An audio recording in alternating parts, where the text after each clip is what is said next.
Hey everyone, and welcome to episode 120 of the Toonami Escape podcast. I'm Greg Zeno. Tonight we have Seacoler Hey guys. and more. Is it still Morden or is it just Just Mora? more. Mora. It's Mora. Hey, Hey, and tonight we're good to talk about the Boruto promo. Yeah. So what do you guys think of the voices so far? I think they're fine. I mean, they're the same voices from the movie if you heard any of those, but pretty good cast. I heard that the voice of Boruto is different from that movie to this I to the don't, TV show. I don't think so. Okay. I just remember reading that somewhere but no, I thought the voices were fine. Uh they all the characters kind of sounded, for what I could tell, pretty much what I expected. I expect this promo to be way more action-packed and animated than the actual show after episode 1. Yeah, this is pretty typical of Toonami promos. They cherry pick the scenes.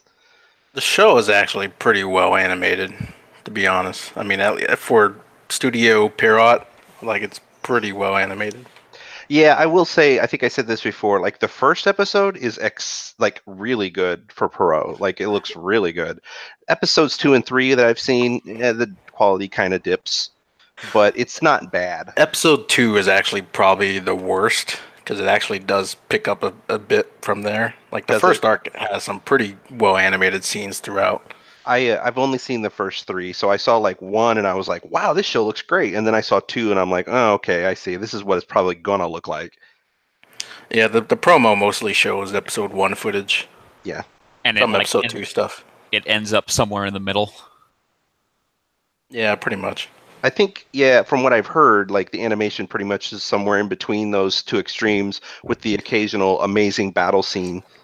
It is a lot more consistent though. Like there's no like huge Sakuga Fest episodes and then like completely off model episode the next. Like it's pretty consistent. Like they splice it throughout the episode more often than not. There's no going from super duper animation extravaganza to everyone is standing in a room And their eyes aren't lining not up. moving. We'll get to Black Clover later in this show, but my God, that little boy this week was whew. Oh boy.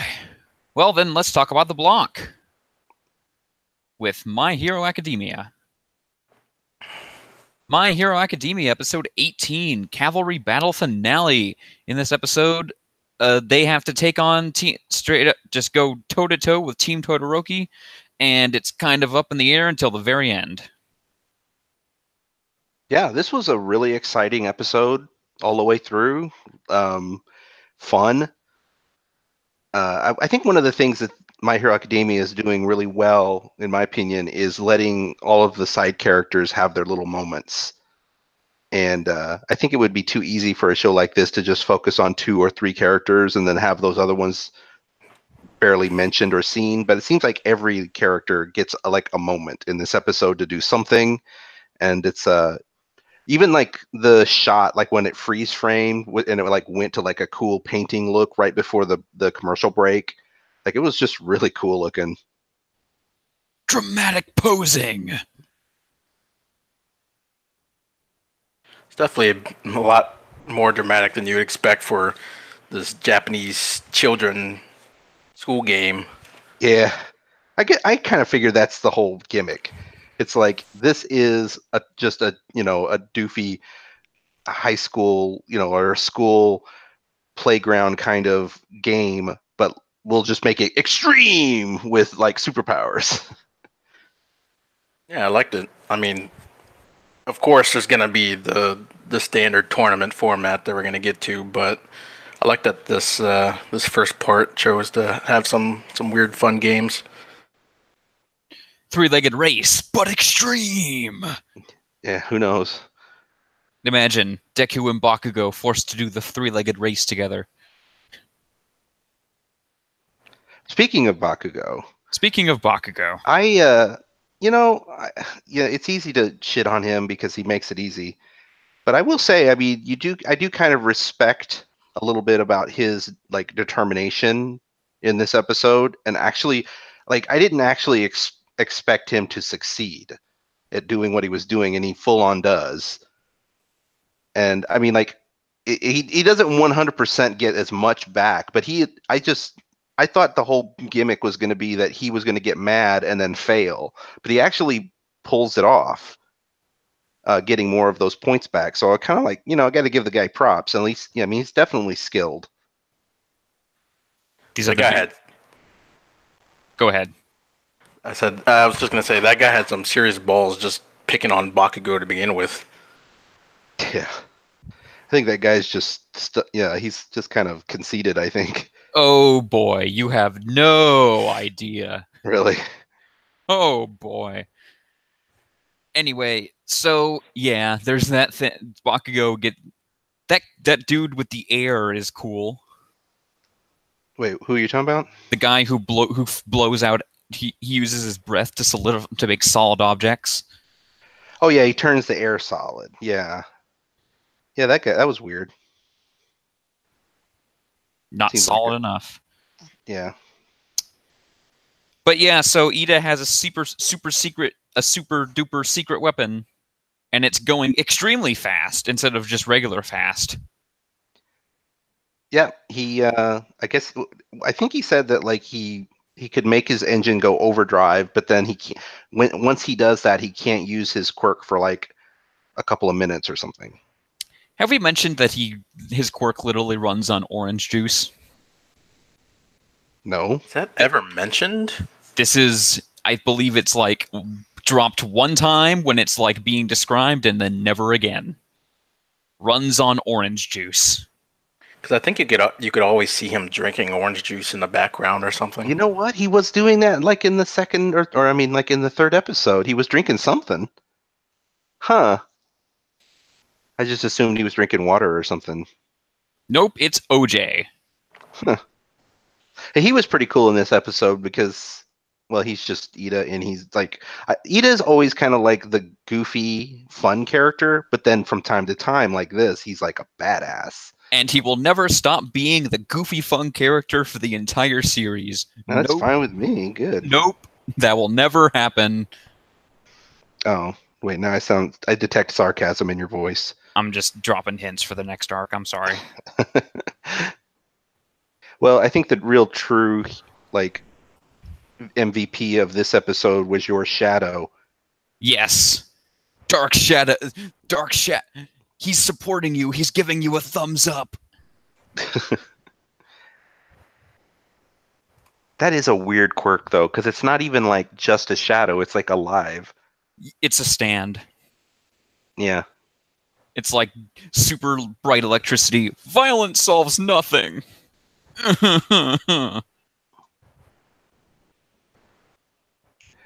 Yeah, Dark Shadow's pretty cool. He was kind of cute at the end. He's like had all those headbands in his mouth, and yeah. The one headband. Now I don't remember exactly how it ended, but I know that like at one point they were like in 6th place. But did this like put them in 2nd place? It put them in like four. It put them in 4th. It basically just put them right enough to pass. Okay. Wait, what do you mean to pass? Like to get to the next round. Only the top 4 teams moved on. Oh, okay. I guess I didn't hear that. Huh. I guess Kaminari and his stupid face didn't make it. No, he was like, yeah, he was in like the top team. He's number 1. Oh, that's right. That's right. He was in that team. Okay. The teams that made it are Team Todoroki, Team Bakugo, Team Deku. Surprise! The top 3 are the 3 main dudes, and also the weird blue-haired kids team that you don't see do anything. Yeah, he just suddenly shows up in the top. You literally see nothing of this dude, and it's like, how is he? What is happening? And then there was like a shot of like Class 1B has this one girl who's like, she looks like Mother Nature. and because she's got like vines and stuff growing out of her hair, Mm-hmm. and she's like, "It's like I actually felt kind of guilty stealing that one little kid's headband." She just reached a vine into the back hole. And then like took Minetta's head off or headband off. It took his head off. Yes, please take his head off. Yeah. Fuck If him. only. Because the episode preview for next week shows us he tricks all the girls into being cheerleaders, and it's like, fuck you. Yeah, he's Fuck you. he is the trope of the horny schoolboy. Although I am interested to find out if we're going to see more of this thing that was at the end of the episode, which was All Might confronting, I think, Endeavor, Mm-hmm. who I guess Endeavor is the dad of half hot, half cold guy. Icy hot. Icy hot. Icy hot. Bakugo has good naming sense. Do you think that was a dub invention? I don't. It sounded too like I don't know if Icy Hot is a worldwide product. Is what I'm getting at. It probably is, but it's perfect. Don't change a thing. Yeah. I could just see the translators being like, "Oh, let's call him Icy Hot." But yeah, anyway, Endeavor and All Might. I think All Might is upset or going to have a conversation with him. Todoroki's also like, hey Deku, I'm looking very dramatic right now. Oh, there was something else too. Like he said that he wasn't going to, since I never use my flame power in the presence of my dad. Yeah, he doesn't use his flame in battle. In battle, right? But I think he did use it in the episode, right? Like he was. Yeah, he accidentally did it, like just subconsciously. Okay. So somebody's got daddy issues. Yeah, you could say that. The Fire Lord is not a nice man. He doesn't look nice. I mean, he's clearly this stern dude. He just stands up there and just has his arms folded the whole time. Anyway, should we talk about Dragon Ball Super? Sure. Dragon Ball Super episode 79. The 9th universe's Kicking Basil versus the 7th universe's Majin Buu. This episode, Bubblegum versus a furry. You mean furry Sanji? Furry Sanji. Yeah. He just straight up whips out Diable Jambe. Yeah, I mean, it even looks identical, like the way he holds his leg up and everything. He's got the flame coming. It is probably like they're both Toei. They probably are just like, yeah, we know what we're doing. Yeah. Yeah, this was an episode of these two fighting mostly. I don't know what to say. I mean, everything played out exactly like I expected it to. Boo is playful at first, then he gets serious, and because Mr. Satan gets hurt. Yeah, quote unquote hurt. I kind of like that we actually got to see Boo do something for once. Yeah, he got to fight on the side of the good guys.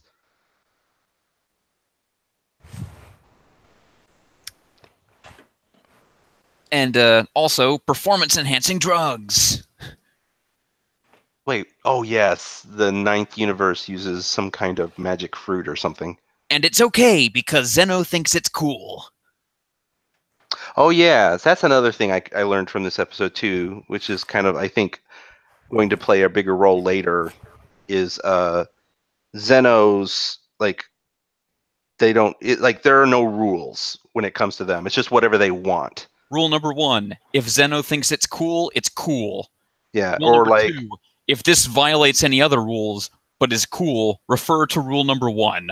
Yeah, and it's like, well, he got a ring out, and they're like, that's dumb. There are no ring outs now.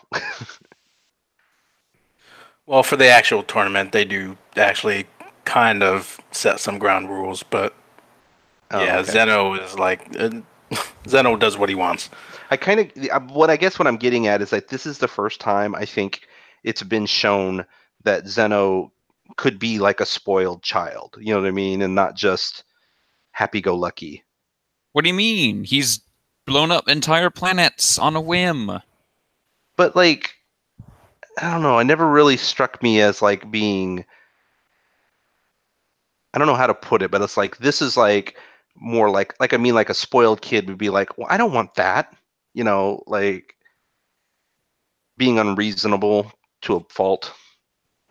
Stupid rules. Yeah, just kind of like, well, that's dumb. I want X. Give me X. And it's like, I guess the thing is that like Zeno, I, I get the impression that Zeno can do anything. So it's kind of weird. I'm not sure if Zeno is an actual fighter. Like if he could do any actual fighting. Like he's just that powerful. Well, yeah, Doesn't or need like, to. why would he if he can just like snap his fingers and make the other person cease to exist, or fall down, or whatever. Like, I don't know what the limits of his abilities are, but I assume that Zeno is supposed to be like literally creating the universe, so like can do anything, I guess. Oh, we did see him destroy a universe Yeah. already. And we know he can do it again because that's the rules of the competition. But like, can he also just do little things like just, turn everyone into a duck? I mean, I'm assuming he could do that. Probably. Also, the Supreme Kai of Universe 6, is it? 9. Universe 9 is such a fucking smarmy asshole. What the fuck? Yeah, I guess they can't all be good guys. I think the universe is just the universe of smarming assholes. We did learn that Zamasu's also messed up too, so. Well, he wasn't even a Supreme Kai. Well, but he was going to be though. He was training to be. Maybe. But the point is that the Kais themselves are not like all saints. This guy in particular is like a real full of himself asshole. What is their universe's destroyer look like? I don't remember there being one standing there. It's the dwarf-looking guy, isn't it? It's the dwarf guy. Oh, okay. Also in this episode, I can't remember. I don't think there's any. I mean, that's it, right? Like, well, I mean, like, okay, and then they set up that Gohan is going to fight the next furry. Yeah. And there was something about, for some reason, they can't detect their energy at all. Yeah, they don't have energy. Like they're from a different universe. They're still shooting beams all over the place. But it's not like the energy that our universe is used to, which I think is kind of a neat idea if that's what it is. It's like the key that our universe has, like they don't have that in theirs. It's different. I think that's kind of interesting. Like the concept in general is just different. Right. Like they wouldn't have the same power because their universe's laws are somehow different or something. I just don't understand why these three are so powerful. These guys are so lame looking. They have got to be the worst of all of the characters we've seen. It's the exhibition match featuring these lame people, so everyone else looks way cooler. Yeah. Oh wait, who was the guy in the robe? Topo. More on him in the future. Yeah, that was clearly set up to be like, remember this guy? He's tough.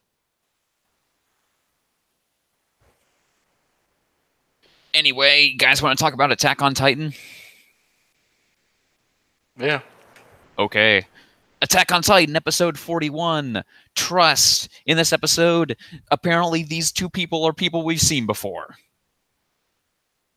Yeah, way back in season 1, I think, when when Eren was fighting what's her face, the other Titan. Apparently, these two guys were kind of like along with Annie when she was in the military police, and literally, I think they were in an episode. Well, I commend the show for really Or maybe it's the manga writer for really kind of like setting up this stuff. What's some characters I've shown one time that I Yeah. can bring back?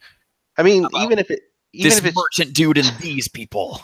even if it's just that, I still I think I prefer that than just like making up new characters. It's like, oh yeah, there's a tie-in to something that's happened before. I like it. I think the only thing I really had to say about this episode is that Hunch continues to be like amazing, He's and great. just like I think when I first saw Hanj in like the first season, I thought she was gonna not be around for very long. I thought she was gonna be a character that's just like, oh, okay, this is kind of a fun, weird character, and that she'll just be in the background for a while, and we won't probably see her for long. And then episode 2, she was around from time to time, and now in episode 3, she's really even more so in the front. She's practically a main character now, and yeah, I'm so glad because I think she's one of the most entertaining characters on the show. She's also the type of character that could be super annoying if done incorrectly. I mean, Black Clover almost has the exact type of archetype character in it, and she is super annoying in that show. Same voice too, I think. Or someone Really? said that. Someone said that they had the same voice actor. I don't hold me. Typecasting. Yeah, but no, you're right. Like, yeah, that character kind of forgettable and whatever tropey. Hanj is actually funny, but also menacing and smart. A little unhinged. Yeah, in a good way though. Yeah, she ace attorneys the fuck out of these random dudes.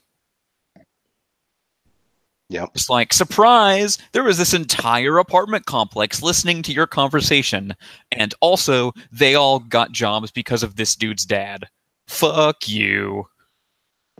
So I guess the story is that this dude's dad, this dude, things are going to probably be okay for him because he's had a pretty shitty last couple days. And has not died yet. Yeah. I mean, but I feel like the show is sort of shaping him up to be redeemed. I mean, did he ever really need... Well, I just mean that like they painted his father in such a bad light, and I kind of thought, oh, okay, well, this guy's screwed now. His dad's dead. Even his father kind of got redeemed in the end, because didn't he save his district or something? They kind of, yeah, but like in a kind of like he was a morally gray character because on one hand he did cause like some people to die, but then he also did some things on the other side to help people, but it was always in like in trying to make money. And so he was just kind of gray, but not like evil and not totally good either. But then like his son, I just felt like was just, unfortunately caught up in all of it. And it feels like he actually is probably going to be a good guy now, if he even is around for long. Seems like they're setting stuff up with him. I guess I can't be surprised at this point because they keep bringing back these really who seem like super minor characters and then giving them story arcs. So I love it when I have a criticism, I have a point, I have a thing about a character design, and then a character in universe also has a thing with that character design, aka, why the fuck do you have a bowl cut? Yes. He's not the only one, too. I noticed in a later scene at like the King's Chambers or someplace, some castle, there was a meeting at a table, and there was some random official dude who also had a bowl cut. Well, he's a weird, stuffy official. Of course he has a bowl cut. Yeah. This dude's supposed to be actually like out and seen by other humans. I'm just saying that like in the weird sort of Middle Ages but not world of Attack on Titan, I guess bowl cuts aren't that uncommon. That's all. Nobody's trying hairstyle. Nobody's like hairstyling. Everyone's just like, cut this hair. Yeah. So it doesn't cover your eyes. That's right. That's what the Middle Ages was. It's like, it's like when you lived in that time, you didn't have really luxury. So you just get your freaking haircut with a bowl. There are 2 male hairstyles. King, bowl cut. There are 3 male hairstyles. King, bowl cut, none. Yeah. That does remind me, though, I forgot about the scene where the 2 guards get captured by our scouts, and then that one dude, John, goes to take them, and then he pretends, and I didn't see this coming. The show actually tricked me on this, but pretends that he's going to kill them, and it's like a test. You really thought John would do something like that? I wasn't sure. Here's the thing. Here's my only this is one of my concerns with Attack on Titan, and I think it's me, but for some time I've been having trouble remembering some of these characters. I know I talked about not being able to remember Irwin, right? I do get who Irwin is now. I went back and refreshed my memory, and I'm like, oh yeah, that guy. But this guy, John, Sata's favorite character. John is Sata's. Well, Again, I just don't remember him. I don't remember what he was known for in the previous season. I think he was one of the more interesting characters in season 1, because season 1, I think the biggest weakness were the characters. And John, at least for me, stood out because he was kind of felt realistic in his portrayal. He was not. Go ahead.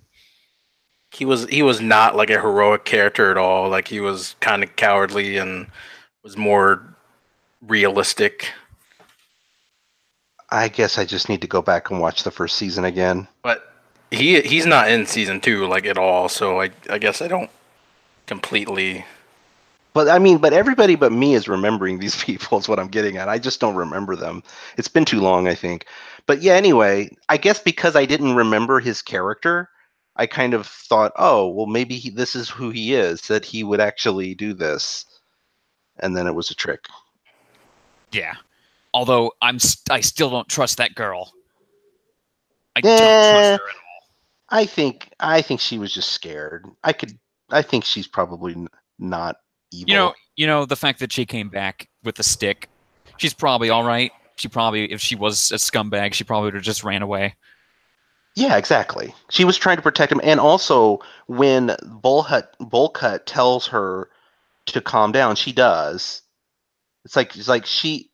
I mean, maybe they have a ranking or something there, but she listened to him. I don't know. I just don't get that vibe from her. I think she was just freaked out. Anyway, Irwin's fucked. Yeah. Oh, you know what I hate? This is a minor complaint, but I hate how the fake king sits on his throne just like Father did in Full Metal Alchemist Brotherhood. He does the exact same pose. Keep that in mind. Oh, God.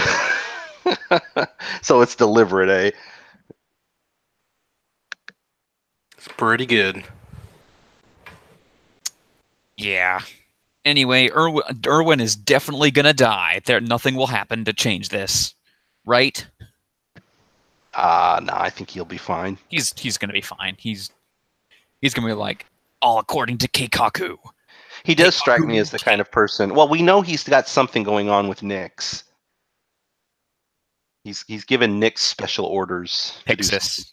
Pixis. See, I can't even get their names right. Damn. Pixis is the dude who likes to drink and also wants to maybe has a thing for Titans in a sexual way. Yeah. Well, the reason I always remember him is because he's got the worst case of crow's feet I've ever seen on a character. His eyes are just really wrinkled. Yeah, he's just kind of dude, I've seen some shit and drank a lot of shots. So yeah, anyway, also Kenny Ackerman. There's now 17 Ackermans running around. Okay, name them. Name the 3 that we know. Mikasa, Levi, and Kenny. Now, Mikasa and Levi can't be related. Otherwise, they would know each other, right? No. Remember, I mean, she got the Ackerman is from the father's side. Who knows why, Oh. I mean, they could be related but never had met before, is what you're saying? Yeah. Yeah, I guess that's possible. I mean, it explain why they're both monsters. It's in their blood. The Ackerman badassery gene unfortunately did not stick with Mikasa's dad. He got the get shanked as soon as you open a door gene. Anyway, do you guys want to talk about Fully Cooley Alternative? Oh yeah, totally. Fully Cooley Alternative, Episode 2, Grown Up Wannabe. Oh, yeah, people were talking about how, the theming was kind of a bit on the nose in this episode. Episode title. Here is the theme of this episode. Yeah. I think it was fine. It's fine. I don't care that much. And at least it actually had a recognizable theme to begin with. I mean, okay, well, let me just start out by saying I am so happy that at least, I know it's only the second episode, but like, I think there was only two ways this was going to go. It was either the first episode was going to be great, and then the second episode was either going to be just as good or it was going to go downhill. And it was just as good as the first episode, maybe a little better even. Same, roughly the same tier. Yeah.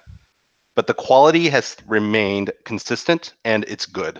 And that means that like the animation quality is good. They use lots of interesting shot compositions and camera positions. The tone felt great. The girls are still fun to watch. The dialogue is kind of funny and interesting. The scenes all play out. And like you said, there's an overarching theme and it's very easy to tell what it is. And it plays out really well. And it's like the show's more about these girls and their feelings.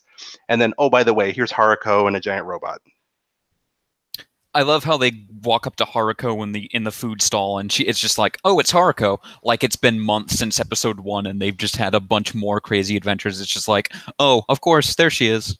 We know exactly who that is and what she's about. It's like, what?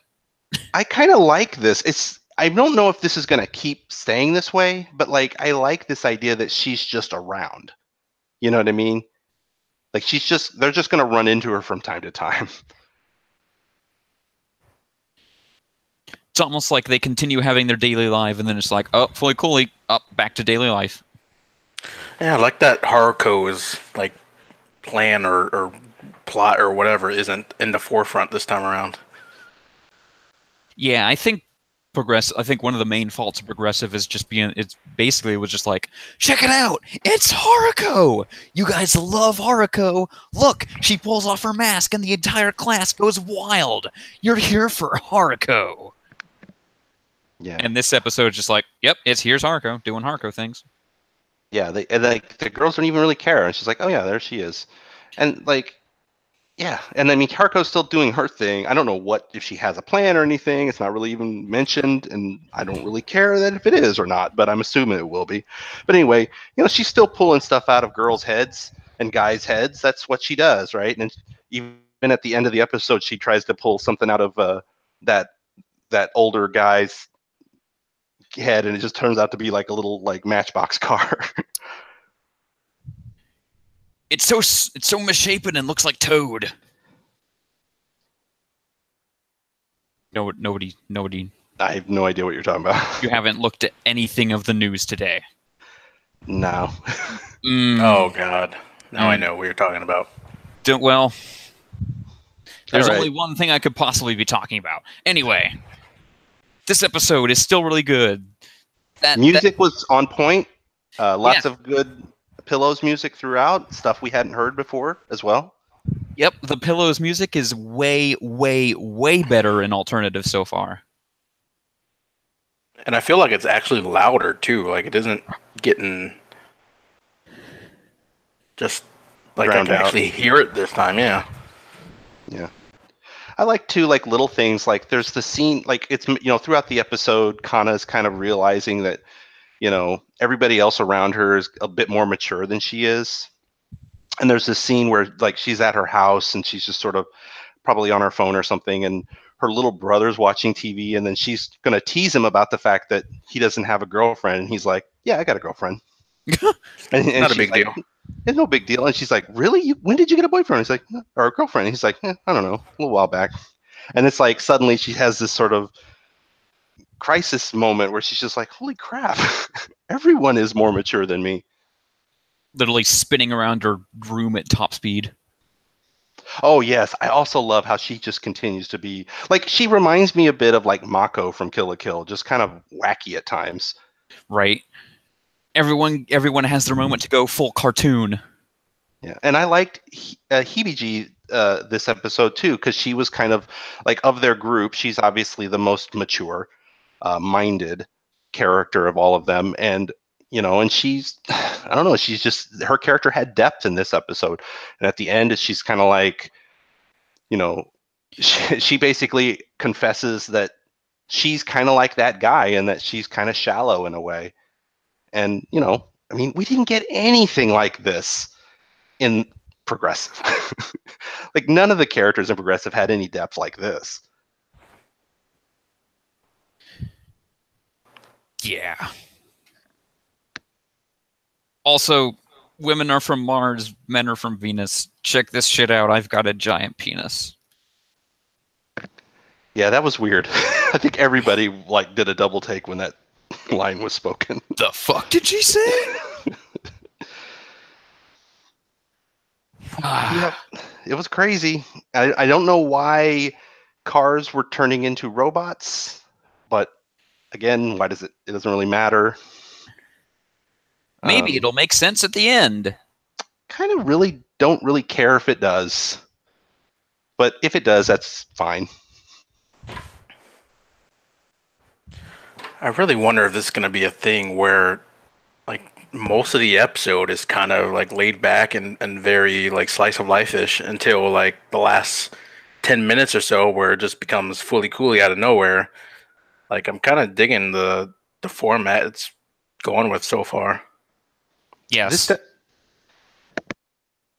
It definitely feels more like the original series because they care more about the characters and the tone than they do about story. And then that's not to say that there wasn't a story in this episode. There clearly was. It was about this guy that Hibiji was dating, and there was their breakup, and like, that's the story. And then also Kana, her coming to realization about her maturity and stuff. Like, that's the story. It's not about Medical Mechanica or Haruko doing her thing. That's not the story. Yeah, Progressive seemed to think that Fully Cooley was like, we really need to dig into the lore of Fully Cooley. Right. And it's like, no!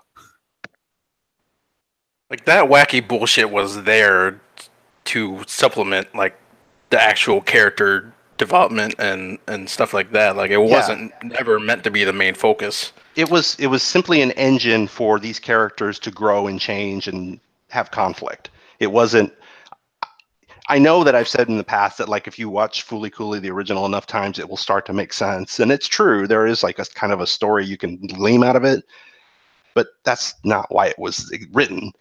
That's not why it exists. But don't you want to know the exact purpose and structure of Medical Mechanica and their entire command structure and their origins? And no, no, not really. No, you don't. I mean, as all we've learned so far in this is that Haruko is on Earth. That old guy probably works for the same alien, defense force that Amuro did, because he looks like he stands in exactly the same room with all the TV screens, and that's it, and that the mall apparently is probably a giant iron. They just built a mall around the giant iron. Yeah, that's what it looks like. They're building what looks like new apartments across the street from my apartment complex, and it looks basically like they built the parking garage first. And it's, at first I thought it was going to be like a server farm, because it's like, it doesn't look like apartments. But then they started building the apartments around the garage, and it's like, I didn't know that's how they built that. Just build the apartments around the garage. Weird. Yeah. Maybe it's Medical Mechanica moving in. Just keep your eyes open for a Vespa. Yep. Pop Team Epic. Pop Team Epic, Episode 11, Cursed Mansion. The big So the big skit for this, well, first off, special opening, Eisai Harmasukoi, it took off. Yeah. Eisai Harmas. So dumb. So dumb. Anyway. Yeah, the Cursed Mansion in this episode is they do a skit about like The Shining. Yeah, it's like Shining / Until Dawn / just teen slasher movie combination.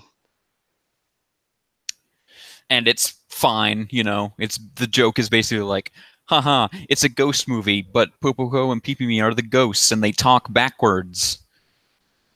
But that's not the real joke. No, they completely, this is one of the craziest ones they do in the entire series, where the second part of the episode, they just have this extremely mustachioed man. This man's mustache is incredible. He must be I don't even know if that mustache was real or not. Yeah. I get the impression that this guy might be like a famous Japanese comedian or maybe a famous Japanese voice actor. I don't know who this guy is. But he just riffs. It's like he's doing commentary, but he's talking about all the wrong things. It's hilarious. He just goes on some random tangents too. Oh, like not even related. I was wondering why there was an out-of-season watermelon on that table. It's like, oh, this must be symbolic. This is like that one film. I'm trying to think of it. It starts with an S, but I can't say the name for copyright reasons. And then he's like, he'll just like, he's like, really cars, great for horror movies. Anyway, that combined with some other skits in this episode, actually, I think this is the funniest episode for me.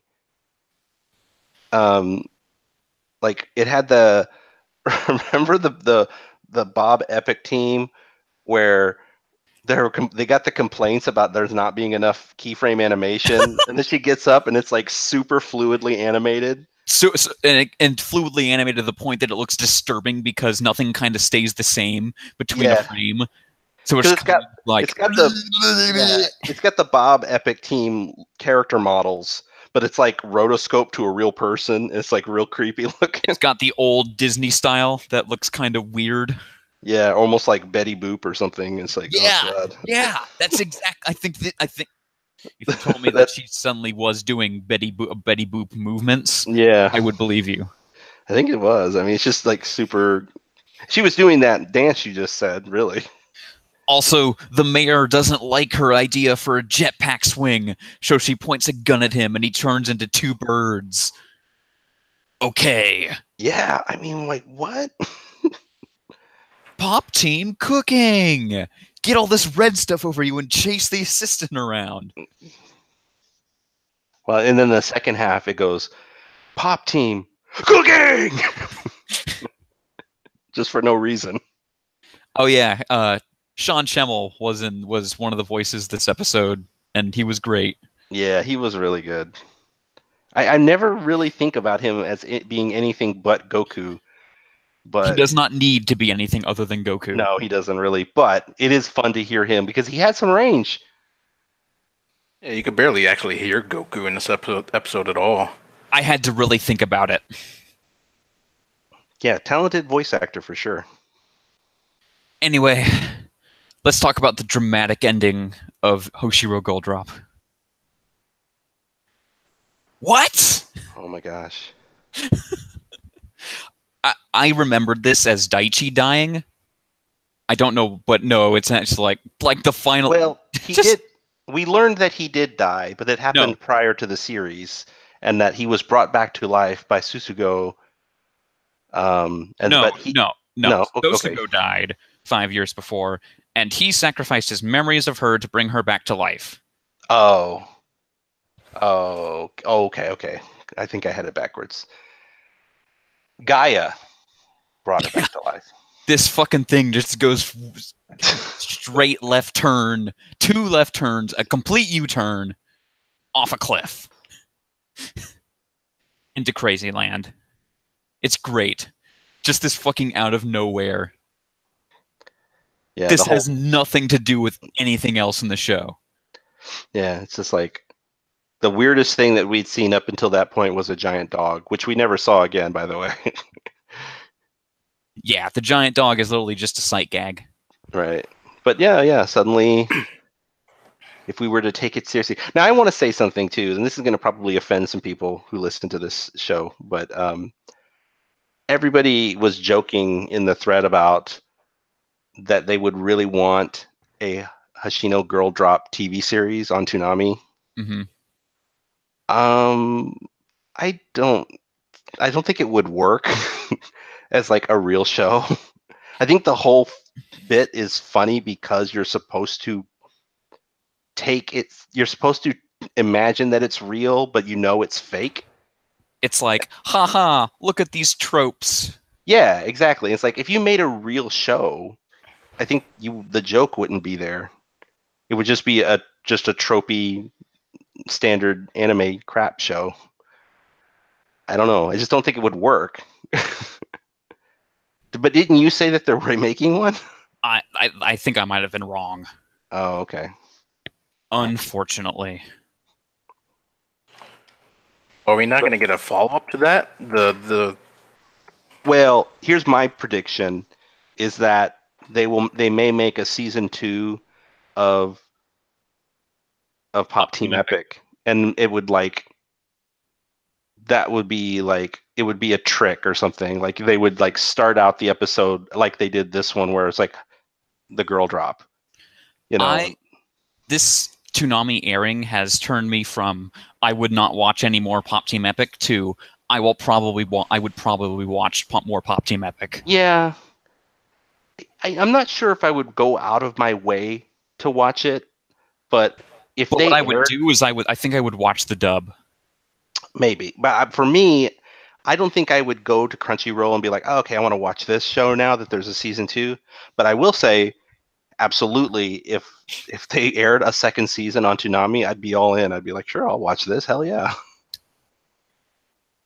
But no more. Hoshiro Girl Drop exists only in next episode previews, and since next episode is the final episode, there is none. If you hadn't told me that, though, I still could have think they'd figured out a way to make it work. But maybe. Whatever. Yeah. But really, this whole joke with the ridiculous death and memory loss and cycle and gods coming in is just the perfect way to end this gag. Yeah. I kind of thought it would go further than that, but it's pretty good still. I wanted there to be escalation. Instead, it was just suddenly all at the end. What did you think was going to happen? Well, I thought that maybe 2 episodes before this one, it would have gone weird. Like it would have been like, I think I saw an alien, or something, and then the previous episode would have been like this, where it's like, oh, we had to get resurrected by Gaia, and then like the final episode would have been like Gurren Lagann, and they'd be like fighting in mechs or something. I don't know. I think they could have taken the joke a little further. It was still good though. It definitely was as tropey as trope gets. Mora? What's up? Anything else? That's about it. All right. Let's talk about JoJo. JoJo's Bizarre Adventure Diamond is Unbreakable Episode 4, The Nijimura Brothers Part 2. In this episode, Josuke has to face the small army men from Toy Story. Worse company? Worse company. so dumb. Especially made by the fact that, yes, not only is BC written on every uniform, the character himself on his collar says bad CO. No, it's definitely called Worse Company, you guys.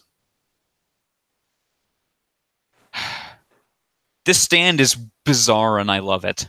I like this stand. I mean, I like the idea of it.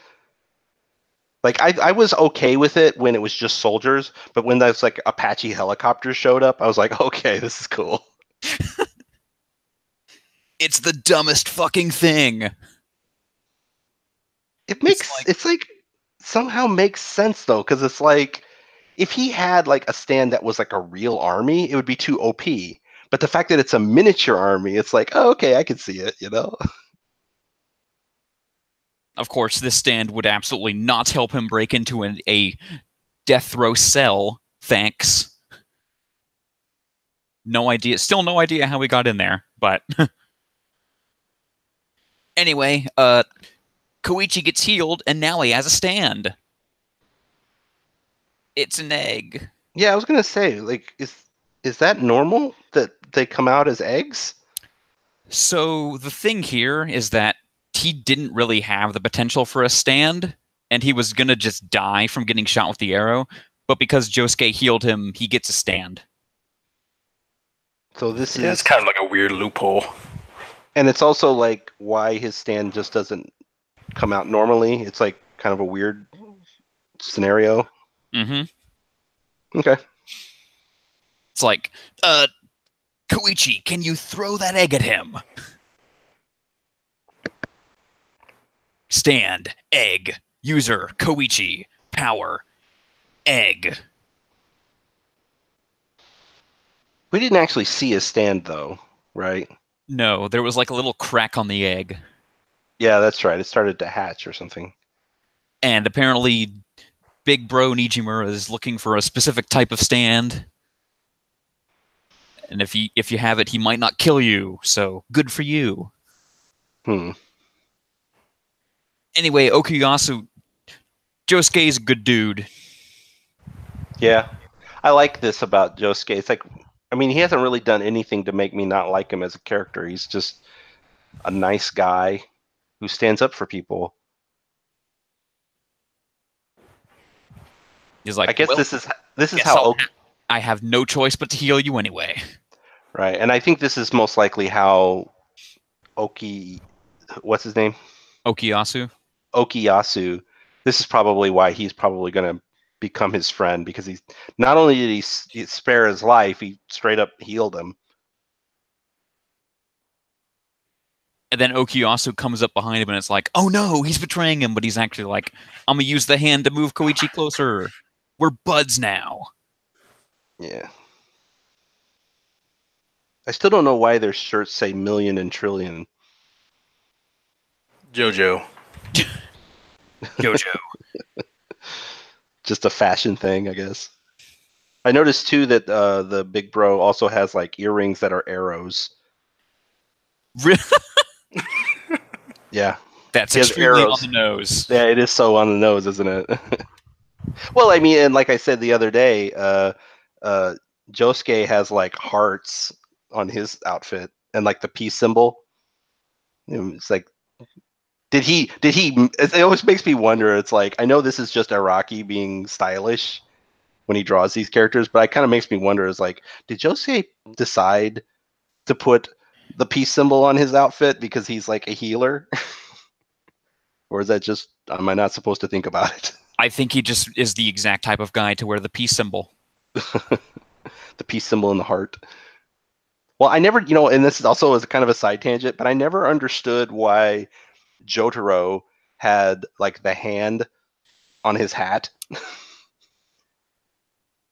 Like, what's that about? It looks cool. I guess. It actually might be a logo of something. I forget.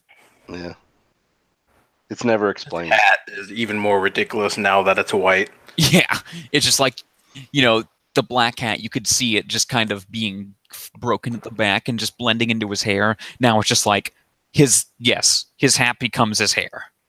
And did you guys see there's like, I don't know what this was, if it was a movie or what, but there was like a live action JoJo that it was from like Diamond is Unbreakable, because I saw like a clip and it was of like the 2 episodes ago where they were in that house and it was raining or whatever.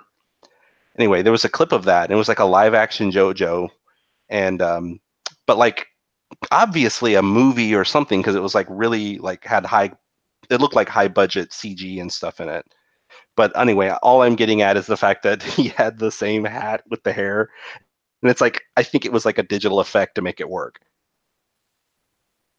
To blend in his dark hair with the white hat. So Josuke wins this fight in kind of a dumb, funny way that doesn't really work, but he broke apart some of those missiles and then reformed them, and I guess that means they shoot back at the dude. I don't know. Sure. Sure. Do you This think dude's this dude's smart though. He's like, I'm not gonna say anything about your hair. no? Do you think Bad Company has access to nukes? No. Could you imagine? It would be like a small firecracker. Yeah, well, I'm thinking more like maybe like a stick of TNT, Maybe. relative to their size. If he was like a villain, an actual art part villain, maybe that's something he could have done with that. Oh, wait a minute now. I feel like you're spoiling me here. No, I'm not. He's not. This guy is not a villain? This guy is not the villain of the part. Oh, no, no. But he's a villain, though. But if he was a super important villain, They wouldn't give him nukes. They might give him nukes then, but yeah, he might be but like, he doesn't- check yeah. this shit out. Yeah. I mean, I'm assuming he's defeated. Yeah. We didn't get one of those like JoJo screens that pops up. It says, "User blah, stand blah, defeated, Retired. retired." Yeah, that's it. Crushed in between two cars equals in the hospital. Retired. Org. I think that like only one person ever got deceased. Everyone else was like retired. Disqualified. Anyway, Hunter x Hunter? No? I guess yeah, not. yes. Sure. Everyone was like silent, and it's like nobody wants to talk about this episode of Hunter x Hunter. I'm going to talk about it. I was just giving more opportunities to chime in. Oh, okay. Hunter x Hunter episode 111, Charge and Invade. This episode is basically 2 seconds long in real time. But that's all you need to know that Netero is the world's biggest badass. Yes. It. You guys were kind of like warning us, like, oh man, there's going to be a lot of time stretching going on. I didn't feel it at all. Like, I get it that this was like a very short amount of time. I didn't care.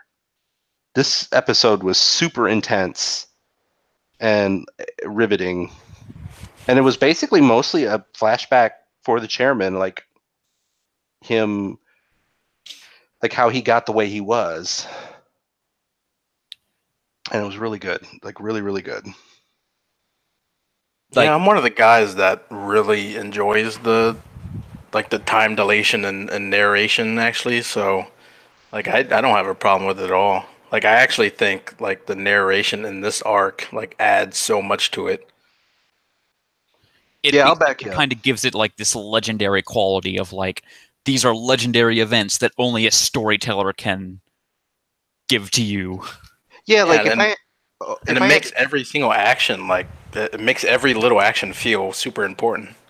yeah, like if I had a choice between the narrator giving this exposition or like say the characters having like inner thoughts or even just talking aloud, I would definitely take the narrator because you're right. It's like he's like a third party who's like making it official. It's like this is serious. Yo, check this fucking shit out. This dude punched so many times, now he can punch faster than sound. And this super old punching master started crying and was like, make me your student. Yeah. Netero is fucking cool as shit. Holy shit. So I He's guess like 120 years old. oh god, Like at least. old man Zoldyck is like, he was old when I was a baby. And I'm assuming that guy was the bird thing. That must have been his Nen power. The dragon? Probably. Dragon Dive, Yeah. yeah, it was his. Yeah, I think we Yeah. saw him use it against Krollo. Oh gosh, I don't remember that. Okay. I mean, I remember when they He fought. does like some dragon type move against Krollo. Okay. Anyway, yeah, this episode starts out with like, meanwhile, 20,000 kilometers above on a dragon. And I'm like, oh, fuck. This is about to get super fucking cool. It was also cool too because Pito was so cool in this episode. I mean, I know that she got like blasted by the chairman and got sent flying and stuff. But up until that point, like she got those crazy eyes and started getting real insane. And then she like leaps off the top of that tower and it just gets destroyed in her as she jumps off of it. And like narrator's like, in the 0.2 milliseconds between now and then, she could have swore he said, "You fucked up." Yeah. Bad move. And then like he hits her and she's going to go flying for like a mile. And then she has this really cool idea of using that one ability she has only because it can't move.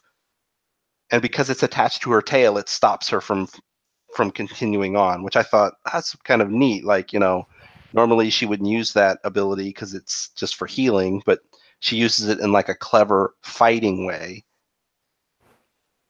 There's some really cool shots of her like falling down, and you could see the dragon dive just like right in front of her going to the palace. Oh yeah, like the episode looked great, especially compared to that shot we saw from the manga. Someone posted in the thread the image of Netero's face in the manga, and it's like drawn kind of bad. That's peak. Ooh, my back. Yeah.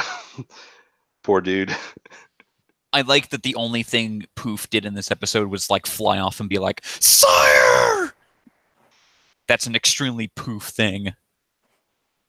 Just so fucking extra. Here's I have a question though. So the rest of the team, of course, pops out of the hole and they come running around the stairs, and the red guy sees them. But one thing I was thinking about in this episode was there's the one ant who kind of looks like an owl, sort of, who's with them. He's got like Ikago was controlling his body. Thank you.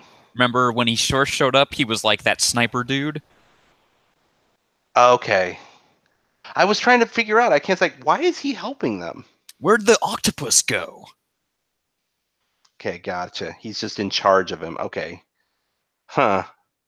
Well, that makes more sense now. I was just I couldn't remember that happening. I'm like, when did they recruit this guy? I don't remember that happening. Wasn't he lying there dead previously? So yeah, shit's about to go down on the stairs, but I think, oh man, I'm so bad with names. Pompadour guy and lizard guy are invisible right now. That's correct. Nobody can tell they're there. Yeah. And they have to hold their breath. Yep. I like how it's just like, our entire plan goes smoothly as long as there's nobody on these stairs. Oh, here's Youppi. Yep. Big red motherfucker on these stairs.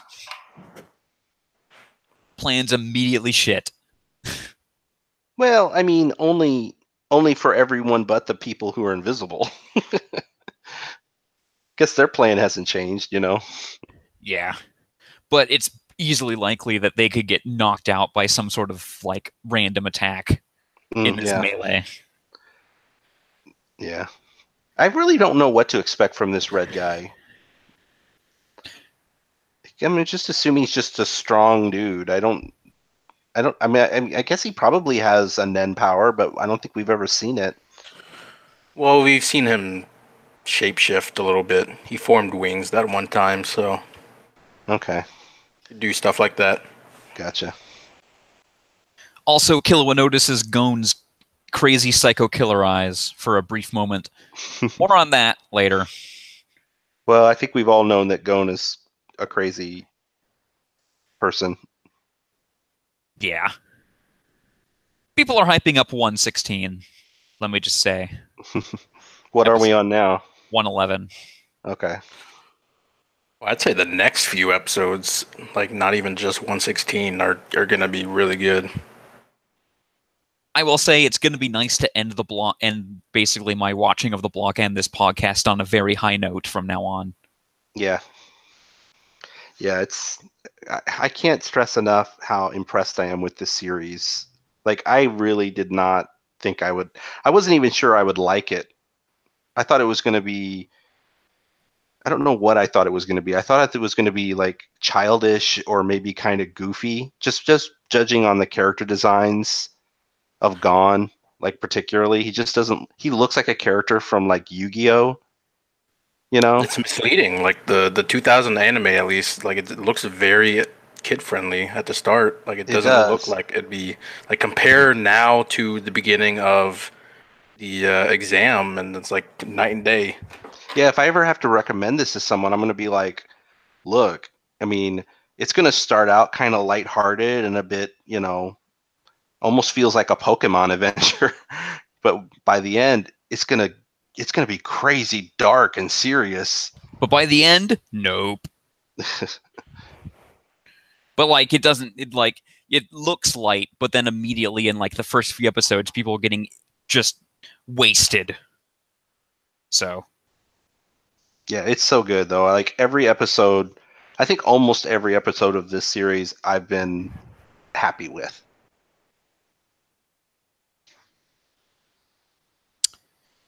speaking of things that are where that's not the case,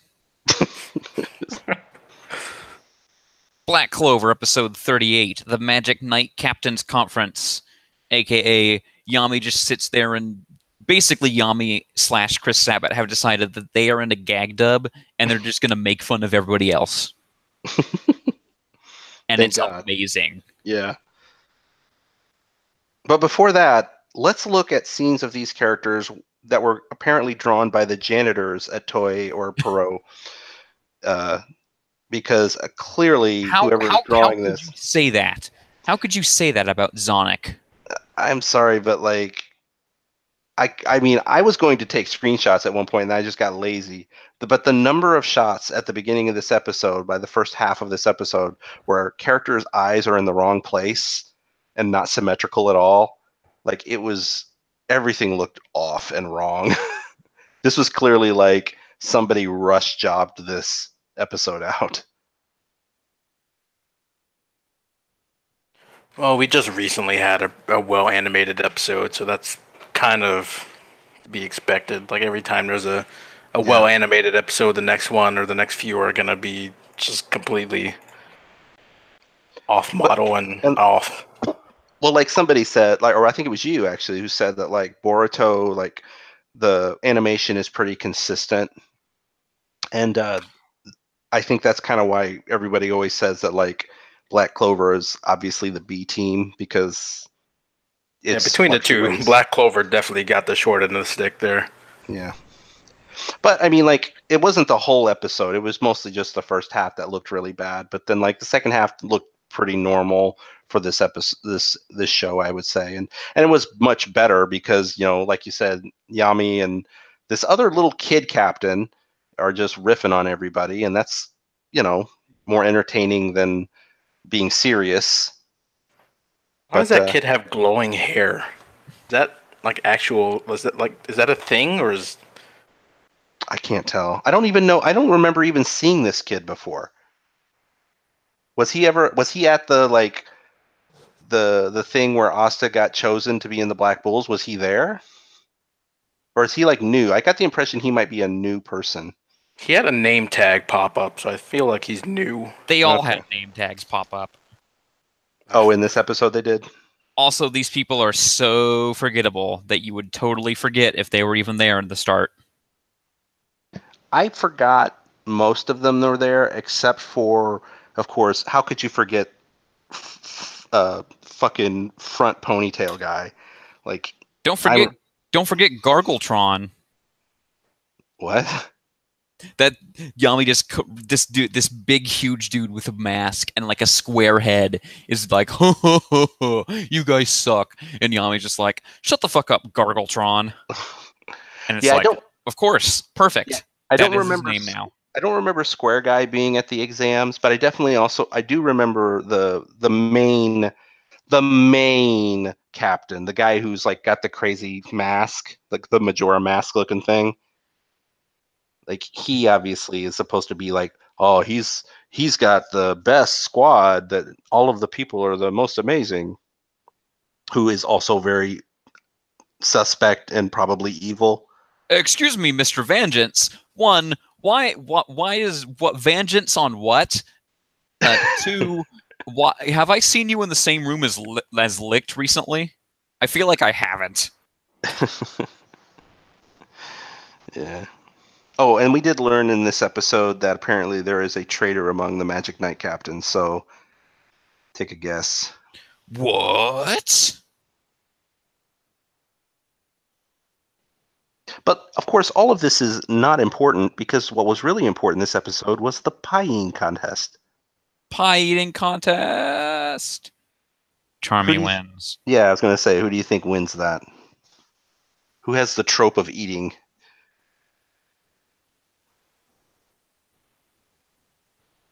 The person with the sheep cooks. Yes. What? I don't even remember why they had a pie eating contest. They just did. Because here's another excuse to demonstrate the one single thing all these characters yada yada yada. Yeah. Drunk girl is drunk, too drunk to eat. What was it? I did like. Okay, again, another redeeming character in this show is the Marilyn Manson character, who like peeks at Asta through the pies and mumbles. Mumble. Also in this episode, God, the Wizard King is such a fucking dweeb.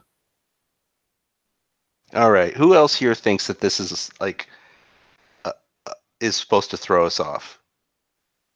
Is it just me? That you think he's like evil or something? Yeah. I think we're being led to believe that he's a fun guy, but he's probably like an evil guy. I feel like any character that comes across like so happy-go-lucky all the time, like they're probably evil or something. See, because I kind of feel like there's two possibilities here. Either one, he's really an evil guy who's masquerading as the nice Wizard King. You know, he's like, you know, he's just an act, right? And in the background, he's really causing bad things to happen. Or the show is making this, he really is a really nice guy, and he is the Wizard King, and he's deservedly so, but they're going to kill him. And then we're all supposed to be really upset that that really nice guy died. I will say you're probably giving the show too much credit. I mean, it couldn't possibly be the guy with the mask whose name is Vengeance and he looks like the villain, right? Vengeance. It couldn't possibly be him, could it? Do you think that guy just wrote his name down wrong and it's just Vengeance? No. He was like, no, this is cooler. My name is Vengeance Get Back at You. Episode title.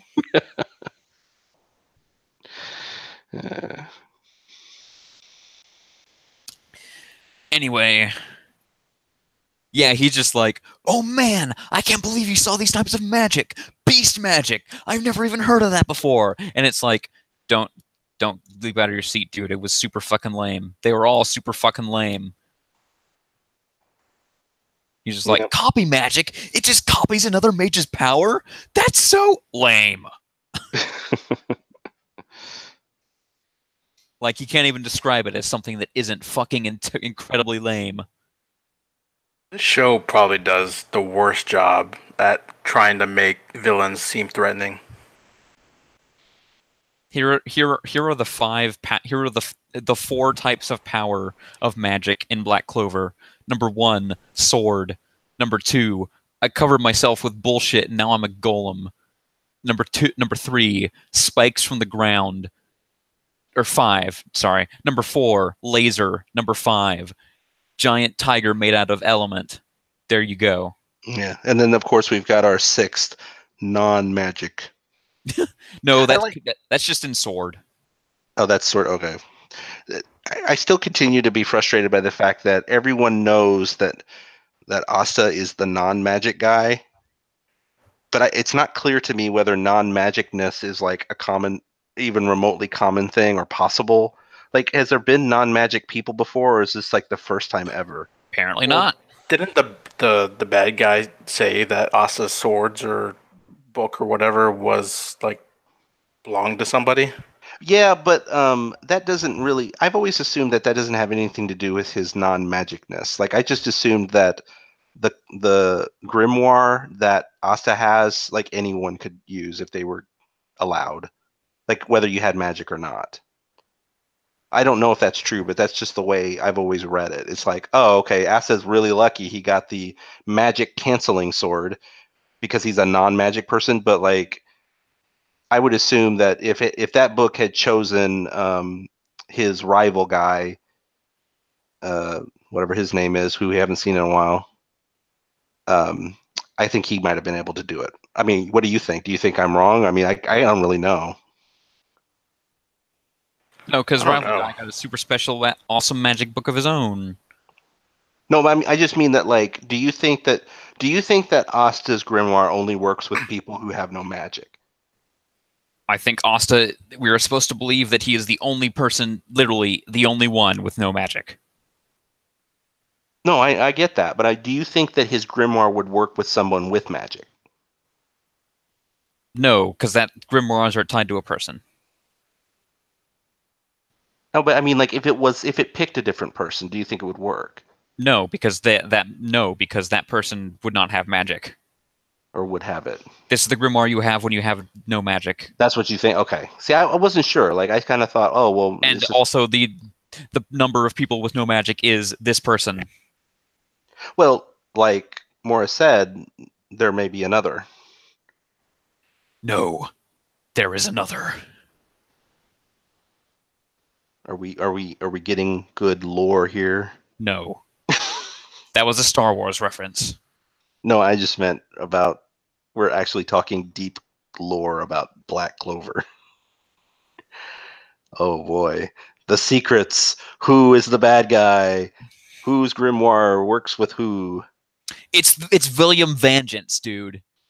It's the dude. It's the incredibly obvious dude you think it is. I kind of, I would like to give the show credit and make it think that it's pulling our leg, but I agree with you. I just don't think the show's that smart to really pull off a whatever it's called, Any sort of twist. any kind of twist, yeah. Have we even seen a single twist in this show? No.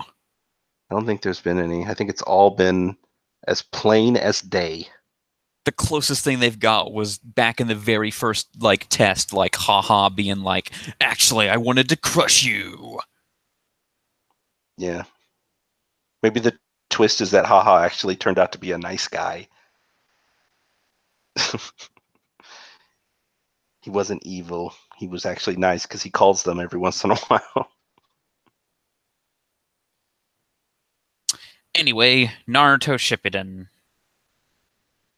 Naruto Shippuden, episode 218. The 5 Great Nations Mobilize. Okay, first things first, I have a question. We had an episode called Ninja Space Program recently. Did they actually have one? Because they appear to have satellite TV. I don't know the answer to that. I will say that, yeah, I mean, I'm not surprised anymore that they have television broadcasts, but I don't know why they have television broadcasts and like other forms of ninja communication. Like, don't they send like scrolls and shit? It's like ninja villages communicate through hawks. The Yeah. lords are like, dude, hook me up on a Discord. Yeah. Now, to the Ninja show's, Discord. to the very small credit, I will say that the show does seem to go out of its way to make it look like it's very hard for them to have TV broadcasts and that the batteries only last like 5 minutes and shit. But I don't know. It's still kind of, why is there televisions and like they cut to a shot of one of the lords and like they have like a TV studio camera that looks every bit like a real world TV studio camera.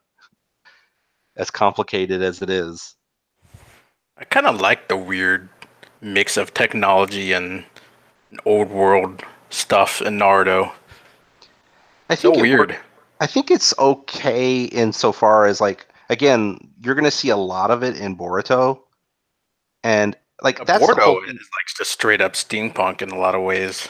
yeah, Kinda and it cool. makes sense because like that's the thing about Boruto is that like this is the next generation of kids, and so it's been a while, and like society is now in like we saw from the preview, society, the Naruto society world or whatever is there's no war.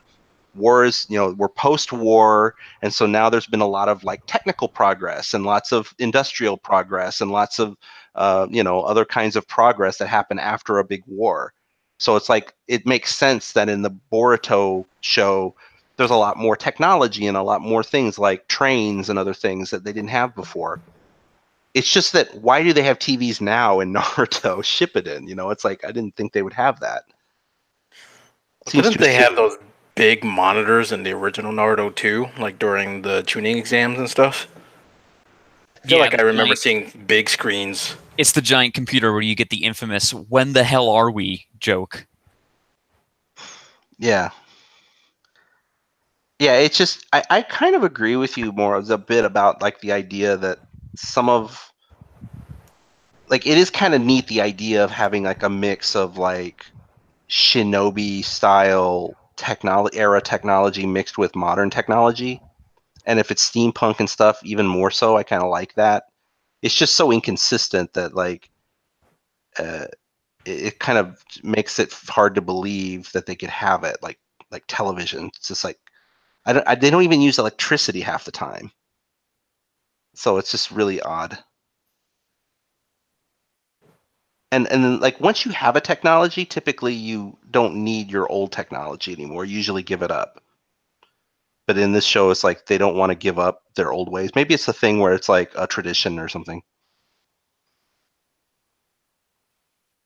Or maybe it just wasn't thought about that much. Hmm.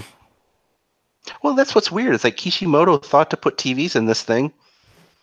I mean, it clearly the thought crossed his mind.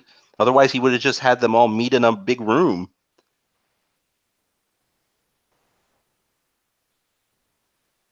But they did meet in a big room. Oh wait, no. I No, thought you were talking about the tuning exams. Sorry. no, I'm talking about this episode.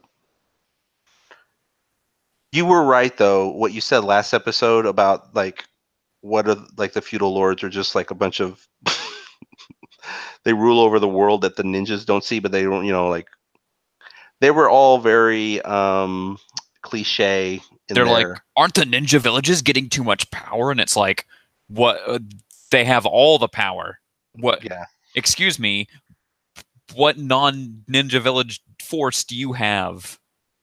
But they were also portrayed like just in the most cliche like oh, I'm a bored leader. I'm like a king. Don't bore me with your politics. It's like undeserving of leadership kind of characters. The Lord of the Fire Air Nation is like that classic, like, oh, show yourself, Pop Team Epic. Yeah. Um, just a quick question though. The Leaf Village, is it in the Fire Nation? Mm-hmm. Okay. Everything changed when the fire. Yeah. They Did you just hear that? announced a live action. Yeah. I was gonna say the same thing. Go ahead. Yeah, they're doing that. A live action. A They live got the action. original showrunners, but I don't I know. mean, like, it didn't work. I mean, like, I can totally blame the last Airbender movies on the director, but The I don't. movie, you mean? The movie, yeah, it was supposed to be. It was supposed to be a trilogy, but everyone saw that first movie and thought, "What the fuck is this?" Do you remember that GIF where it took like 6 Earthbenders to move a single rock across the screen? Yes. They were like, huh, huh, huh, huh, huh. And then a rock just goes like, "Woo." Yeah, it's like you clearly didn't watch the show. No. Now I could give this new attempt more credence because the original creators know they in the very least know how the powers work. But I don't know. I've always super leery of live action adaptations of any kind of animation. It almost Especially never something works. like this, that has such a big scope. Like, how are they gonna manage to have a budget for this? Yeah, I don't know. I have everything. I would so love for the One Piece show to work, but I have no faith in it. It can't. It's got to be the hardest thing ever to adapt to live action. Like fucking Scooby Doo makes more sense in live action than that does. And Oda is pushing that one like super hard, isn't he? Yeah, well, I mean, he's definitely backing it insofar as to say that he's excited and he wants it to succeed. But he's also kind of just handing it off and being like, I've chosen these people to work on it, but it's all in their hands. But Didn't he like, say that he wouldn't have done it if they couldn't get it right or something like that? yeah, I mean, I believe him. I mean, I think his heart's in the right place. My problem is the idea that like these characters don't look human. They don't. They just straight up are cartoon characters. It's like trying to find human actors to play fucking Donald Duck. Like you can't do it. They're not going to look right, and I have no faith in it. Unless everything was CG. If the entire show was CG, maybe. But then it's not really live action, is it? I know. I'm sorry. I hate to go off on that tangent. I just Nobody cares about Naruto. no. This was also mostly like the first half was like a clip show of like, remember the meeting of the Kages? Here's the whole thing again. And then something about those little kids wanted an interview or something. God.